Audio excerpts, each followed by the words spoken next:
തിരുവനന്തപുരത്ത് നിങ്ങളുടെ കയ്യിൽ ആക്രി സാധനങ്ങൾ ഉണ്ടെങ്കിൽ www.scrapset.com എന്ന വെബ്സൈറ്റിൽ ഉടനെ തന്നെ ബുക്ക് ചെയ്യുക. ഹലോ ഫ്രണ്ട്സ്, ഇന്നത്തെ വീഡിയോ ഈ ബോഡി ബിൽഡേഴ്സൊക്കെ ഉപയോഗിക്കുന്ന ഒരു പ്രധാനപ്പെട്ട സപ്ലിമെൻ്റ് ആണല്ലോ BCAA, branched chain amino acids.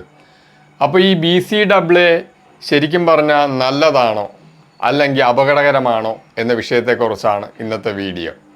അപ്പോൾ എന്താണ് BCAA? Branched chain amino acids, അതായത് കുറച്ച് അമിനോ ആസിഡുകളുടെ ചെയിനാണ്. നമുക്കറിയാം നമ്മുടെ ശരീരം സ്വന്തമായിട്ട് ഉൽപ്പാദിപ്പിക്കാത്ത 9 അമിനോ ആസിഡ്സ് ഉണ്ട്. ആ 9 അമിനോ ആസിഡ്സ് ആണ് നമുക്ക് ഫുഡിൽ നിന്ന് ആവശ്യം. അപ്പോൾ ആ 9 അവശ്യ അമിനോ ആസിഡുകളിൽ 9 എണ്ണവും ഈ BCAA-ലില്ല. പ്രധാനപ്പെട്ട 3 അമിനോ ആസിഡ്സുകളാണ് BCAA-ലുള്ളത്. ഒന്ന് ഞാൻ പറഞ്ഞ പോലെ ഏറ്റവും പവർഫുൾ ആയിട്ടുള്ള ല്യൂസിൻ, പിന്നെ ഉള്ളത് ഐസോല്യൂസിൻ, പിന്നെ ഉള്ളത് വലൈൻ. ഈ 3 അമിനോ ആസിഡ്സ് ആണ് BCAA-ലുള്ളത്. സാധാരണയായിട്ട് ല്യൂസിൻ്റെ കണ്ടൻറ്റ് ഇപ്പോൾ ഗ്രാം വെച്ച് പറയുകയാണെങ്കിൽ ഈ BCAA-ൽ ല്യൂസിൻ 5 ഗ്രാം കാണുമെങ്കിൽ വലൈനും ഐസോല്യൂസിനും 2.5 ഗ്രാം വെച്ച് കാണും. അങ്ങനെ ആയിരിക്കും ഈ സപ്ലിമെൻറ്റിൽ ആ ഒരു റേഷ്യോ, അതായത് ല്യൂസിൻ എപ്പോഴും കൂടിയിരിക്കണം. അപ്പോൾ ഈ ല്യൂസിനാണ് ഏറ്റവും കൂടുതൽ നമ്മുടെ ശരീരത്തെ വളർച്ചയ്ക്ക് വേണ്ടി, ഗ്രോത്തിന് വേണ്ടി പ്രോത്സാഹിപ്പിക്കാൻ വേണ്ടിയുള്ള ഒരു ആക്ടിവേറ്റർ ആയിട്ടുള്ള MDOR-നെ ഓണാക്കി നിലനിർത്താൻ സഹായിക്കുന്നത്, അല്ലെങ്കിൽ MDOR-നെ ഗ്രോത്തിലോട്ട് പോകാനുള്ള ഒരു ബട്ടൺ, അല്ലെങ്കിൽ MDOR-നെ ട്രിഗർ ചെയ്യുന്നതിൽ പ്രധാന പങ്ക് വഹിക്കുന്നത് ഈ ല്യൂസിനാണ്. എന്ന് കരുതി ബാക്കിയുള്ള അമിനോ ആസിഡ്സിന് പങ്കില്ലെന്നല്ല, ഈ ല്യൂസിൻ ആ കൂട്ടത്തിൽ ഒരു ആൽഫ മെയിലായിട്ടാണ് പ്രവർത്തിക്കുന്നത്. അപ്പോൾ നിങ്ങൾ ഈ ല്യൂസിൻ എടുക്കുകയാണെങ്കിൽ, ഇപ്പോൾ ബോഡി ബിൽഡിങ്ങിൻ്റെ വ്യൂ പോയിന്റ് എന്ന് പറയുകയാണെങ്കിൽ, മാക്സിമം റിസൾട്ട് കിട്ടുക, മാക്സിമം മസിൽ ഉണ്ടാക്കുക, അത് മാത്രമാണ് ലക്ഷ്യമെങ്കിൽ നിങ്ങൾക്ക് BCAA എടുക്കാം. അത് തീർച്ചയായിട്ടും ഈ ല്യൂസിൻ്റെ അളവ്, നമ്മളല്ല, ല്യൂസിൻ വളരെ ഹൈ ലെവലിൽ ഈ BCAA-ലുണ്ട്. അപ്പോൾ ല്യൂസിൻ്റെ അളവ് കൂട്ടുന്നത് MDOR-നെ കൂടുതൽ ട്രിഗർ ചെയ്ത് ഓണാക്കി നിർത്തും, ശരീരം റിപ്പയറിങ്ങിനെ ഉപേക്ഷിച്ചിട്ട് ഗ്രോത്തിനെ പ്രോത്സാഹിപ്പിക്കും.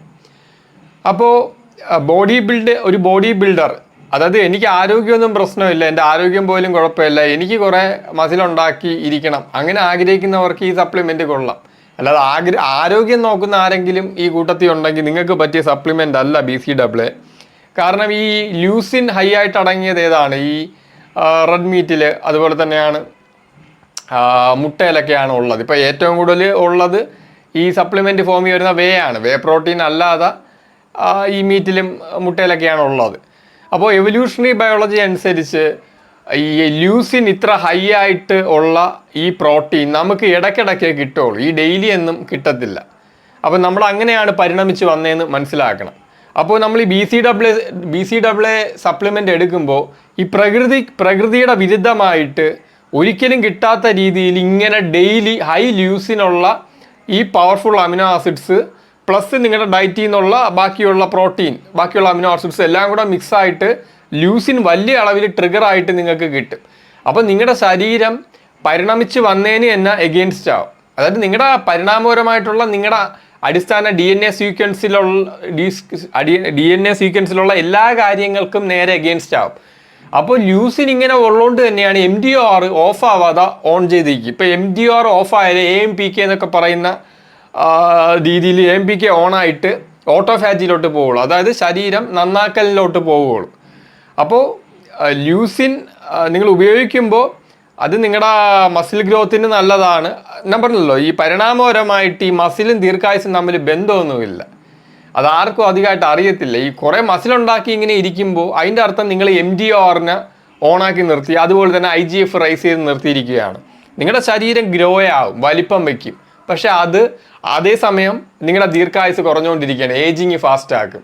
അതുകൊണ്ടാണ് ഞാൻ പണ്ട് ഈ ADF ഡയറ്റിൻ്റെ കാര്യം പറഞ്ഞത്. ADF ഡയറ്റ് മൊത്തം ബെനിഫിറ്റാണ്. അവിടെ നോക്കേണ്ട 2 കാര്യങ്ങൾ, ഈ ADF-ൽ ശ്രദ്ധിക്കേണ്ട കാര്യങ്ങൾ: 1 ഇലക്ട്രോലൈറ്റ്സ്, 2 ഈ പിത്താശയ കല്ലിൻ്റെ വിഷയം, റിസ്ക് കൂട്ടും. അത് എല്ലാവർക്കും വരത്തില്ല. ഇപ്പോൾ ADF ഒരു 100 പേര് ADF ഫോളോ ചെയ്താൽ ചിലപ്പോൾ ഒരു 8-10 പേർക്ക് പിത്താശയ കല്ല് വന്നെന്ന് വരാം. കാരണം അവർക്ക് വേറെ കുറേ ഫാക്ടേഴ്സ് ഉണ്ട്. ഈ പാരമ്പര്യമായിട്ടുള്ള ഈ പിത്താശയ കല്ല് വരാനുള്ള പാരമ്പര്യമുണ്ടോ, അതുപോലെയുള്ള അവർ പൊണ്ണത്തടിയുണ്ടോ, അതുപോലെ തന്നെ ഡയബറ്റീസ് ഉണ്ടോ, അങ്ങനെയുള്ള കുറേ കാര്യങ്ങൾ നോക്കിയിട്ടാണ് വരുന്നത്. അപ്പോൾ നമ്മൾ അതാണ് ADF-ൻ്റെ ബെനിഫിറ്റും റിസ്ക് നോക്കുകയാണെങ്കിൽ റിസ്കിൽ ഈ പിത്താശയ കല്ലിൻ്റെ ഒരു റിസ്ക് ഉണ്ട്. പിന്നെ ഇലക്ട്രോലൈറ്റ്സിൻ്റെ നമുക്ക് മാനേജ് ചെയ്യാൻ പറ്റും. ഞാൻ പറഞ്ഞ പോലെ ഈ സോൾട്ട് വാട്ടറൊക്കെ കുടിച്ച് മാനേജ് ചെയ്യാൻ പറ്റും. അപ്പോൾ മറു സൈഡ് നോക്കുകയാണെങ്കിൽ മൊത്തം ബെനിഫിറ്റാണ്. നിങ്ങളുടെ ദീർഘായുസും ആരോഗ്യവും എല്ലാ ഗുണങ്ങളും കൊണ്ടും ADF മൊത്തം ബെനിഫിറ്റാണ്. ആകെപ്പാടെ ഈ ചെറിയൊരു റിസ്ക് വരുന്നത് അത് ഈ പിത്താശയ കല്ലിൻ്റെ റിസ്ക് എന്നാണ് പറയുന്നത്. അതായത് ഈ പിത്തരസം, നമ്മുടെ ഈ പിത്തസഞ്ചിയിൽ ഈ പിത്തരസം എന്തിനാണ്? ഈ കൊഴുപ്പ് അടങ്ങിയ ഭക്ഷണം കഴിക്കുമ്പോൾ കൊഴുപ്പിനെ ദഹിപ്പിക്കാനാണ്. കൊഴുപ്പില്ലെങ്കിൽ അതവിടെ കെട്ടി നിന്ന് അത് പിന്നെ സ്റ്റോൺ രൂപത്തിലോട്ട് ശരീരത്തിലുള്ള കൊളസ്ട്രോളും കൂടെ എടുത്തിട്ട് അത് സ്റ്റോൺ രൂപത്തിലോട്ടായി മാറാൻ സാധ്യതയുണ്ട്. ചെറിയ സ്റ്റോണൊക്കെ ആണെങ്കിൽ ശരീരം പുറന്തള്ളും. വലിയ സ്റ്റോണൊക്കെ ആണെങ്കിൽ അത് കുടുങ്ങിക്കിടന്ന് മറ്റ് പല പ്രശ്നങ്ങളിലോട്ട് എത്തും. അപ്പോൾ ഇതൊരു നിസാര സർജറിയോടുകൂടി ഈ പിത്താശയക്കല്ലൊക്കെ റിമൂവ് ചെയ്ത് കളയാം. അല്ലെങ്കിൽ പിത്തസഞ്ചി തന്നെ, പിത്തരസം സ്റ്റോർ ചെയ്ത് വെക്കുന്ന സഞ്ചി അത് റിമൂവ് ചെയ്തെന്ന് പറഞ്ഞ് ഭയങ്കരമായിട്ടൊന്നും ബാധിക്കാനൊന്നും പോകുന്നില്ല. അപ്പോൾ ഞാൻ പറഞ്ഞത് ADFൻ്റെ ബെനിഫിറ്റും റിസ്ക്കും കൊടുത്താൽ ഇപ്പോൾ വെജിറ്റബിൾസിൽ മൊത്തം മറ്റേ വിഷമടിച്ച മരുന്നെന്നാണല്ലോ പറയുന്നത്. ഈ മറ്റേ ഫാറ്റ് സോളബിൾ ആയിട്ടുള്ള പെസ്റ്റിസൈഡ്സ് ഉണ്ടല്ലോ ഇപ്പോൾ വെജിറ്റബിൾസിൽ. അതുകൊണ്ട് ആരും വെജിറ്റബിൾസ് തിങ്ങുന്നില്ല. അയ്യോ വെജിറ്റബിൾസിൽ വിഷമുണ്ട് അതുകൊണ്ട് അത് തിങ്ങണ്ട. പക്ഷേ വെജിറ്റബിൾസിൽ ഉള്ളത് ഒരുപാട് വിറ്റാമിൻസും മിനറൽസും നമുക്ക് കിട്ടും, ഫൈബർ കിട്ടും. അപ്പോൾ അതുപോലെയാണ് ADFനെയൊക്കെ കാണേണ്ടത്. ഈ ലോകത്ത് സൈഡ് എഫക്റ്റ് ഇല്ലാത്ത ഒന്നും ഇല്ലയെന്ന് അറിയണം. ഇപ്പം ഞാനൊക്കെ ചെയ്തത് എന്താണ്, അങ്ങനെ ഒരു ചെറിയ റിസ്ക് ഉണ്ടെന്ന് എനിക്കറിയാം. അപ്പോഴും ഞാൻ എൻ്റെ ADFലൊക്കെ അവസാനത്തെ മീല് ഫാറ്റ് ഭക്ഷണം കഴിച്ച് അവസാനിപ്പിക്കുകയും പുതിയ മീല് തുടങ്ങുമ്പോൾ ഫാറ്റ് ഭക്ഷണം ആദ്യം കുറച്ച് കാർബ് കഴിച്ച് ഒരു 20 മിനിറ്റ് കഴിഞ്ഞ് ഫാറ്റ് കൂടെ ആഡ് ചെയ്ത് കഴിക്കും. അപ്പോഴും ഞാൻ ആ ഒരു റിസ്ക് അത് എല്ലാവർക്കും വരത്തില്ല, ചെറിയൊരു ഇൻക്രീസിങ് റിസ്ക് അത്രയേ ഉള്ളൂ. പക്ഷേ മറു സൈഡ് മൊത്തം ബെനിഫിറ്റാണ്. ഇതാണ് ADF. അപ്പോൾ ഞാൻ പറഞ്ഞു വന്നത് ഇപ്പോൾ ലൂസിൻ അല്ലാതെ തന്നെ ഈ ഡെയിലി ഇങ്ങനെ ഹൈ ക്വാളിറ്റി പ്രോട്ടീൻ ഇങ്ങനെ ട്രിഗർ ചെയ്താലേ, അതായത് ശരീരം നിരന്തരമായിട്ട് MTR ഓണായിട്ടിരിക്കുമ്പോൾ മറു സൈഡിൽ റിപ്പയറിങ് അടിച്ചമർത്തിക്കൊണ്ടിരിക്കുകയാണ്. അതാണ് പ്രധാനമായിട്ട് മനസ്സിലാക്കേണ്ടത്. പിന്നെ മിഥൈൻ എന്ന് പറയുന്ന ഒരു അമിനോ ആസിഡ് ഉണ്ട്. ഞാൻ പണ്ട് സോയയുടെയും മുട്ടയുടെയും കാര്യം പറഞ്ഞു. അപ്പോൾ മിഥിയാണിൻ എന്ന് പറയുന്ന അമിനോ ആസിഡ്സ് വളരെ ഡേഞ്ചറാണ്.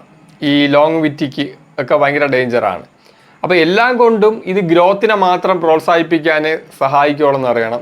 ലോങ്വിറ്റിക്ക് വളരെ അപകടം തന്നെയാണിത്. അതാണ് ഞാൻ ഇത് പലതവണ ആവർത്തിച്ച് പറയുന്നത്. അതാണ് ഈ ആളുകൾക്ക് ഇതിനെക്കുറിച്ചൊന്നും അറിയത്തില്ല. വെറുതെ ഒരു അമേരിക്കൻ ഫിറ്റ്നസ് ഇൻഡസ്ട്രി, അവന്മാരെ മണ്ടന്മാർ ചുമ്മാ ഇങ്ങനെ ഫാക്ടറിയിൽ നിന്ന് വെട്ടി വിഴുങ്ങി ഇങ്ങനെ ഇരിക്കുന്നതെന്നാണ് വിചാരം. ശരാശരി ഒരു ബോഡി ബിൽഡറുടെ ലൈഫ് സ്പാൻ 45 വയസ്സാണ്. 45 വയസ്സാണ് പരമാവധി ആയുസെന്ന് ഇപ്പോൾ ഗൂഗിളിൽ അടിച്ച് നോക്കിയാൽ മതി, ആലോചിച്ച് നോക്കിയാണ്. അപ്പോൾ അതാണ് എനിക്ക് പറയാനുള്ളത് ഈ BCW സപ്ലിമെൻറ്റിനെ കുറിച്ച്. അപ്പം നിങ്ങൾക്ക് നല്ല ഹെൽത്തും ആരോഗ്യവും നോക്കുന്ന ആളുകൾ ആരെങ്കിലും ഉണ്ടെങ്കിൽ ഒരിക്കലും ഈ സപ്ലിമെൻ്റ് എടുക്കാൻ പാടില്ല. ഇത് നിങ്ങളുടെ ദീർഘായുസിനെ ആരോഗ്യത്തെ അടിച്ചമർത്തും. അതായത് പരിണാമപരമായിട്ട് നമ്മുടെ ശരീരം പട്ടിണിയുടെ സമൃദ്ധിയുടെയും ചക്രത്തിലൂടെ വന്നതാണ്.